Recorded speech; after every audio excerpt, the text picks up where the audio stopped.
عن مغیرة رضی اللہ عنہ قال قام النبی صلی اللہ علیہ وسلم حتی تورمت قدماہ قیل لما تصنع وقد غفر لك ما تقدم من ذنبك وما تأخر فقال افلا اکون عبدا شکورا۔ مغیرہ رضی اللہ تعالیٰ عنہ سے روایت ہے کہ اللہ کے رسول صلی اللہ علیہ وسلم نے اتنی لمبی لمبی نمازیں پڑھیں، لمبا قیام کیا کہ آپ کے پیروں پر ورم آ گیا۔ تو آپ سے عرض کیا اللہ کے رسول آپ اتنی کیوں مشقت برداشت کرتے ہیں؟ آپ کے سارے اگلے پچھلے گناہ تو معاف کر دیے گئے ہیں، آپ کو اتنی مشقت کرنے کی کیا ضرورت ہے؟ تو آپ صلی اللہ علیہ وسلم نے فرمایا کیا میں اللہ کا شکر گزار بندہ نہ بنوں؟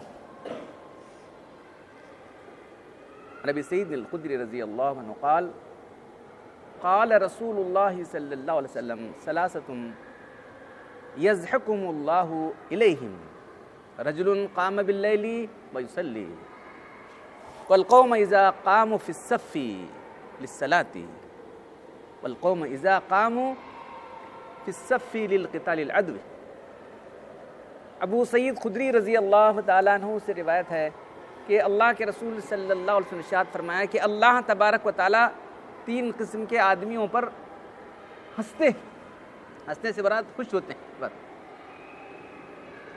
وہ شخص ہے جو رات کو اٹھتا ہے اور اللہ کے حضور نماز میں کھڑا ہو جاتا ہے۔ وہ شخص ہے جو نماز کی صف کے لیے جو ہے جا کے صف بندی کرتا ہے نماز میں ٹھہرنے کے لیے اللہ کے حضور۔ اور ایک شخص وہ ہے جو دشمنوں سے قتال کے لیے، دشمنوں سے لڑنے کے لیے جو ہے وہاں صف بندی کرتا ہے۔ یہ تین قسم کے آدمی ہیں جن سے اللہ تبارک و تعالیٰ بہت خوش ہوتے ہیں اور ان پر اپنی نظر عنایت کرتے ہیں۔ تو احادیث کا عنوان جو ہے قیام اللیل، رات کو اٹھ کر نماز پڑھنا۔ تو دیکھ رہے ہیں کہ اللہ کے بارے میں آتا ہے کہ آپ راتوں میں اتنا لمبا لمبا قیام کرتے تھے کہ آپ کے پر ورم آ جاتا تھا۔ یہ صحیح بخاری اور صحیح مسلم کی حدیث ہے۔ اب کیا کر سکتے ہیں، ہماری عقلیں الٹی ہو جاتی ہیں۔ تو ایک صاحب نے کتاب لکھی ہے گمراہ فرقے کے، اس کو ضعیف حدیث لکھا ہے۔ کم سے کم دیکھنا چاہیے تھا کس کتاب میں حدیث آئی ہے، تو دیکھنا چاہیے تھا نا۔ تو اس سے گمراہ فرقے ہیں نا، اس میں اس نے کتاب لکھی ہے ضعیف احادیث کی کتاب لکھی، تو اس کو اس حدیث کو ضعیف میں شامل کر دیا ہے۔ کیا کر سکتے ہیں؟ آپ جو ہے کسی گاؤں جانا ہے، بنگلور جانا ہے، بیٹھ کے جائیے، صبح تک آپ کے پیر سوج جاتے ہیں، دیکھو بس میں بیٹھ کر جائیے۔ کوشچن مارک کیا اس نے، وہ بچہ ایک طالب علم ہے، لے کے گیا تھا میری کتاب، لا کے اس کو کرایا اور انڈر لائن کیا ہے، اس کو وہ کیا، یہ کیا ہے۔ اتنے افسوس کی بات ہے، صحیح اور غلط کی تمیز ہی اڑ گئی لوگوں میں۔ ویسا کیسا پاؤں یہ ہوتے ہیں، سوچتے ہیں کیسا، ویسا کہوں پھٹتے ہوں۔ تو نے کیا ہی نہیں کام، تو نے کام ہی نہیں کیا، تو کیا سمجھ میں آئے گا؟ ٹھہرو ذرا، ٹھہر کر دیکھو اللہ کے، بیٹھ کے جاؤ، تم ٹھہر کر نہیں، بیٹھ کے جا کے دیکھو تو پر سوج جاتے ہیں بھائی، ٹھہرے تو کیا ہوگا بتائیے۔ تو یہ اللہ کے وسلم کا یہ حال تھا۔ تو آپ تو ساری مخلوقات میں افضل تھے۔ علی رضی اللہ تعالیٰ فرماتے ہیں کوئی جو ہے جنت کے رغبت سے کر رہا ہے تو سوداگری کی بات کر رہا ہے، کوئی دوزخ کے خوف سے کر رہا ہے تو غلاموں کی بات کر رہا ہے۔ اللہ کی شکر گزاری کی عبادت کرنا یہ احرار کی عبادت ہے، زندہ لوگوں کی عبادت ہے، یہ آزاد لوگوں کی عبادت ہے۔ تو اللہ کا شکر ادا کرنا چاہیے کہ اللہ نے ہم کو مسلمان بنایا۔ دیکھ رہے ہیں، اگر خدا نخواستہ کسی اور ملت میں پیدا ہوتی، کسی اور کو بتاتے تو کیا ہم اپنے ارادے سے اسلام قبول کرتے تھے؟ کتنا اللہ کا شکر ادا کرنا چاہیے ہم لوگ۔ ہم تو اتنا ٹھہرنا چاہیے کہ ہمارے پیر پھٹ جانا چاہیے، اتنا ٹھہرنا چاہیے ہم اللہ کے حضور۔ ہم کو اللہ نے جو ہے ملت اسلامی میں پیدا کیا ہے، کوئی اللہ کا معمولی احسان ہے، سب سے بڑا احسان یہی تھا ہم پر، اللہ کا سب سے بڑا احسان ہم پر ہے۔ ہم کتنا ٹھہرنا چاہیے ذرا سوچیے، کتنے لوگ رات کو ٹھہرتے ہیں وہ سوچیے۔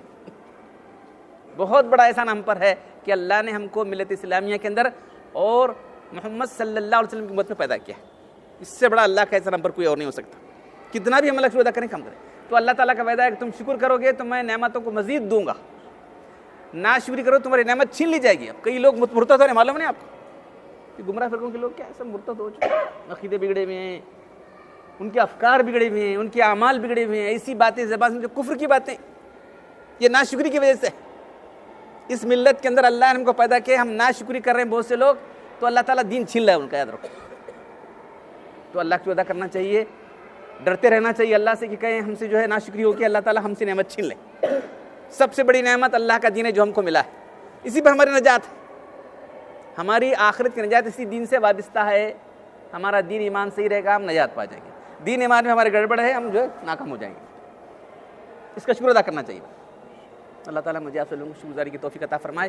الحمدللہ رب العالمین والصلاة والسلام علی رسولہ الکریم.